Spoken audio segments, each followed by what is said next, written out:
Coach Dave, Yep. let's talk about the purpose today in designing drills. How do you start that?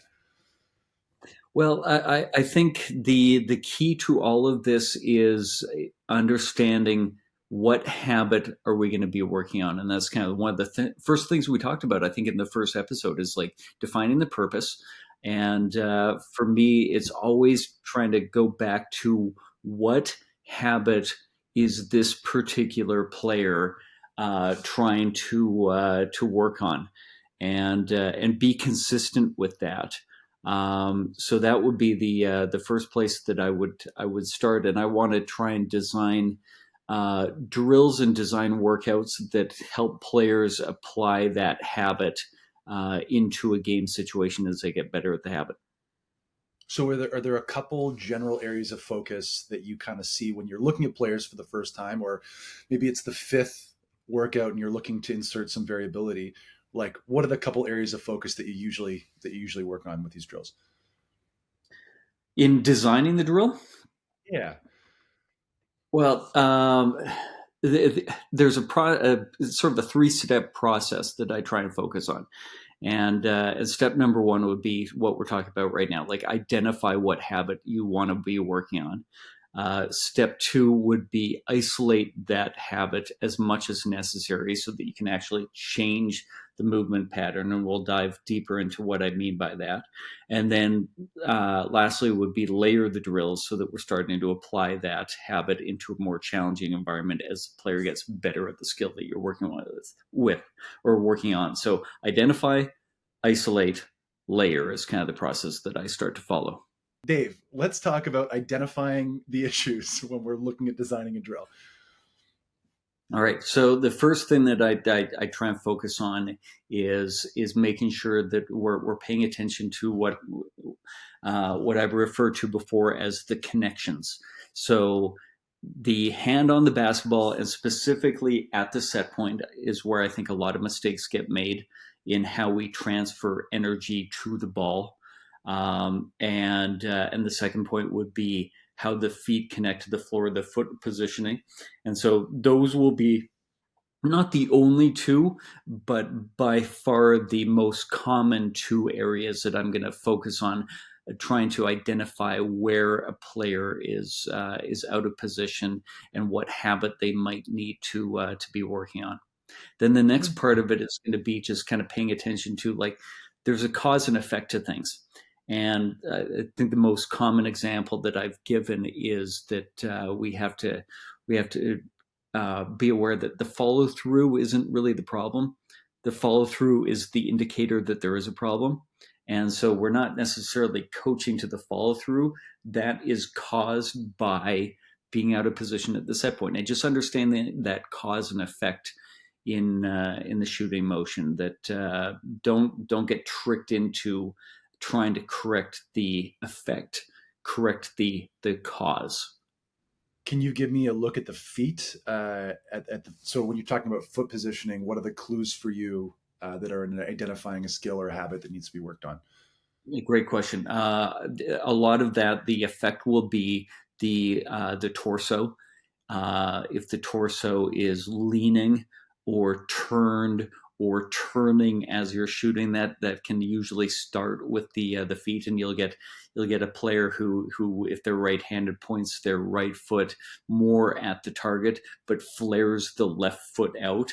And now when they bend their legs, they end up leaning towards that left side where the foot is flared out because that knee is bending away from your body, and that creates a lean. It creates a turn, which in turn creates some negative energy away from the targets. And so a lot of people will think, well, it's a foot. We shoot the ball with our hands and we're releasing the ball 8 feet in the air. How my feet are touching the ground doesn't matter. Well, no, it's a chain of command, or a chain of cause and effect, and the feet absolutely do affect what happens later on in the body. Step two in creating your own drill. Let's talk about isolate.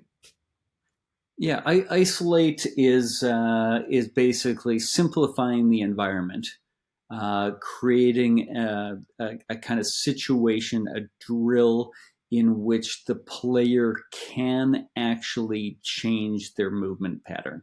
That if we try and do something new in a really, really challenging environment, like just a game environment, then chances are their motor pattern is just going to sequence the way it always has.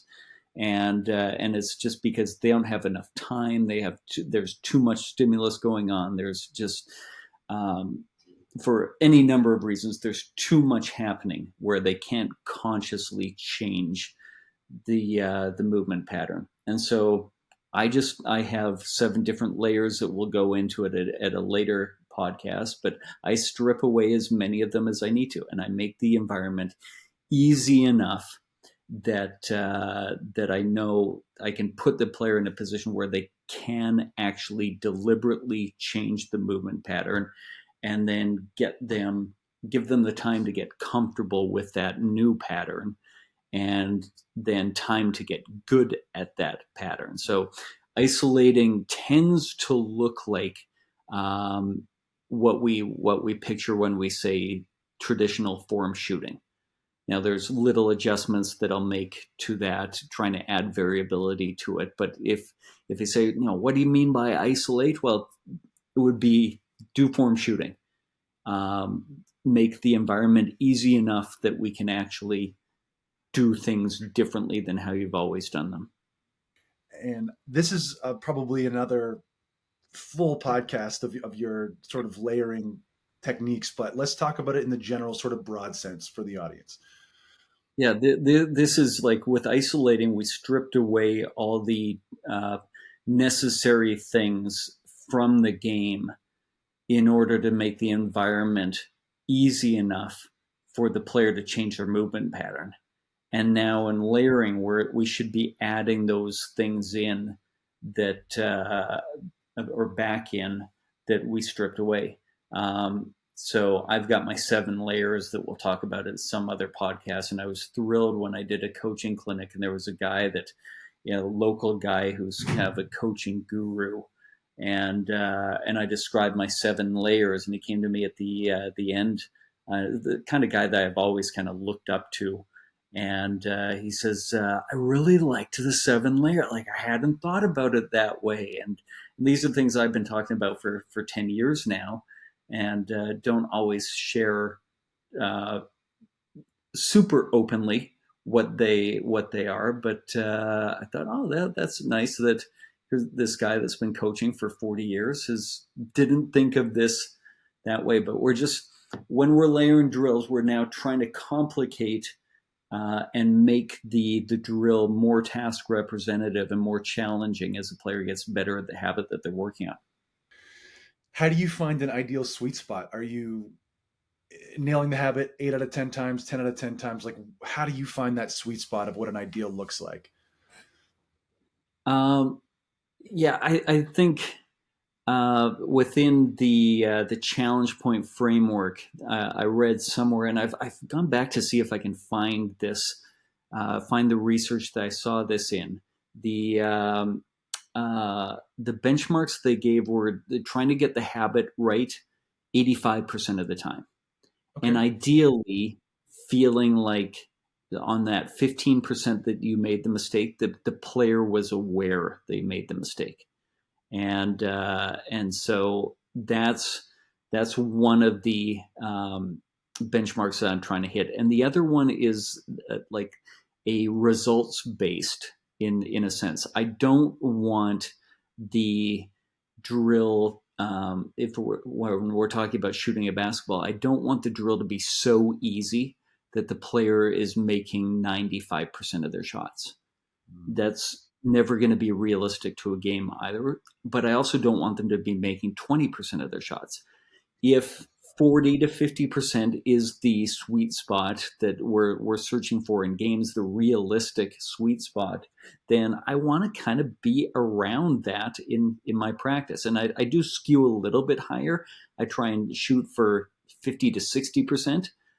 So that I can have particularly somebody that's been a historically weak shooter seeing a good number of shots go in, but I don't want to skew so far to getting 90% in an unrealistic environment. It should be task representative. It should be game representative as much as we possibly can. So just trying to simplify as much as I need to get that.